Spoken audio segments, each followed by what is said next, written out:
పెరిగాయి, కొన్ని 20 రూపాయలు పెరిగాయి, కొన్ని 30 రూపాయలు పెరిగాయి.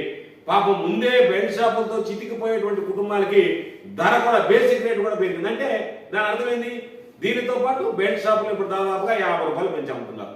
ఇప్పుడు వాళ్ళు నువ్వు 50 రూపాయలు నువ్వు 10 రూపాయలు పెంచితే వాడు ఇంకొక 10 రూపాయలు అదనంగా ఇస్తే వినియోగదారుల మీద 20 రూపాయలు అదనం భారం పడేటువంటి పరిస్థితి ఏర్పడింది ఉన్నటువంటి దాంట్లో నేరుగా బెల్ట్ షాపులకు సంబంధించి. కాబట్టి ఇదంతా కూడా పాపం చంద్రబాబు మందు బాబుల మీద భారీగా భారం మోపి పాపం ఆ డబ్బుని ఆశించడం అనేటువంటిది నిజంగా దుర్మార్గమైనటువంటి ప్రక్రియ.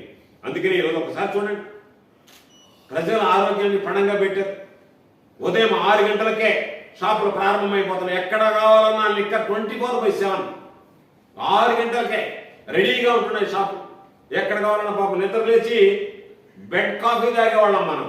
ఇప్పుడు బెడ్ కాఫీ అవసరం, బెడ్ లిక్కర్ రెడీ చేసేద్దాం. చంద్రబాబు నాయుడు నిద్రలేగానే రెడీగా కాఫీ గీఫీ తీసేసి పాపం లిక్కర్తోనే దినచర్య ప్రారంభించేటువంటి ప్రజల ఆరోగ్యాన్ని పణంగా పెట్టి ఈరోజు బెడ్ షాప్ ఎక్కడ పెడితే అక్కడ షాపు. ఈరోజు పాపం కూటమికి సంబంధించినటువంటి ఇతర ఎమ్మెల్యేలు, ఎందుకంటే తెలుగుదేశం వాళ్ళు దోచుకుంటున్నారు, మిగతా వాళ్ళకి వెసలుబాటు లేదు కదా పాపం. అందుకని వాళ్ళు క్రమేపీ జనసేనకు సంబంధించినటువంటి బీజేపీ ఎమ్మెల్యేలు కొన్ని మాట్లాడుతున్నారు బయట. ఎందుకు మాట్లాడుతున్నారంటే వాళ్ళకేమో పాపం వాటాలు లేవు, వాళ్ళకి అవకాశం లేదు, అక్కడ ఉన్న దగ్గర కూడా మీ ఇన్ఛార్జీలు దోచుకుంటున్నారు. దాని మీద వాళ్ళు అయ్యా ఈ విధంగా ప్రజల్లో వ్యతిరేకత వస్తుంది, ఇది తప్పు చేస్తున్నారని చెప్పి మాట్లాడినటువంటి సందర్భాలు ఉన్నాయి. సోషల్ మీడియాలో వార్తలు వచ్చి అయినా కూడా వాటిని పట్టించుకోకుండా ఎక్కడ ఇప్పటికే అక్కడ గుడి లేదు, బడి లేదు. తర్వాత పాపం ఇళ్ల మధ్యలో మహిళల పాపం రోధిస్తున్నారు. అయ్యా మా ఇళ్ల మధ్య సంసారాలు చేసే ఇళ్ల మధ్య వీళ్ళు అక్కడే కూర్చొని తాగుతున్నారు, నానా రకమైనటువంటి పనులు చేస్తున్నారు. సంఘ విద్రోహ శక్తులన్నీ ఇక్కడ చేరుతున్నాయి.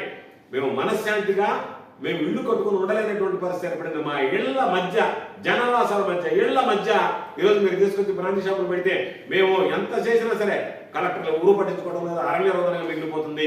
అనేక రకాలైనటువంటి ఉద్యమాలు చేసాము, నిరసనలు చెప్పాం, మాకున్నటువంటి సమస్యలు చెప్పాము, మేము ఎదుర్కొంటున్నటువంటి పరిస్థితులు వివరించాం. ఏది చెప్పినా సరే మీరు ఏడైనా చావండి, మేము మాత్రం మద్యం షాపులకు సంబంధించి లిక్కర్ సిండికేటు మాఫియా ఏం చెప్తే అదే వింటాం ఉన్నట్టుగా ఈరోజు దానికి సంబంధించిన దాంట్లో కొన్ని డోర్ డెలివరీ ఈ మధ్య సోషల్ మీడియాలో చూసాను. పాపం ఫుడ్ ఏదైతే కొన్ని కంపెనీలు ఉన్నాయి, జొమాటో ఏదో వచ్చి వాళ్ళు ఇచ్చినట్టుగా డోర్ డెలివరీ, దానికి సంబంధించి వీళ్ళు ఇంకొకటి కొత్త విషయం. ఎడన పాపం బట్టల షాప్కి ఎడన పోతే బయట విదేశాలకు పోయేదానికి టూర్లు పెట్టేదానికి పాపం ఇది పెట్టేవాడు.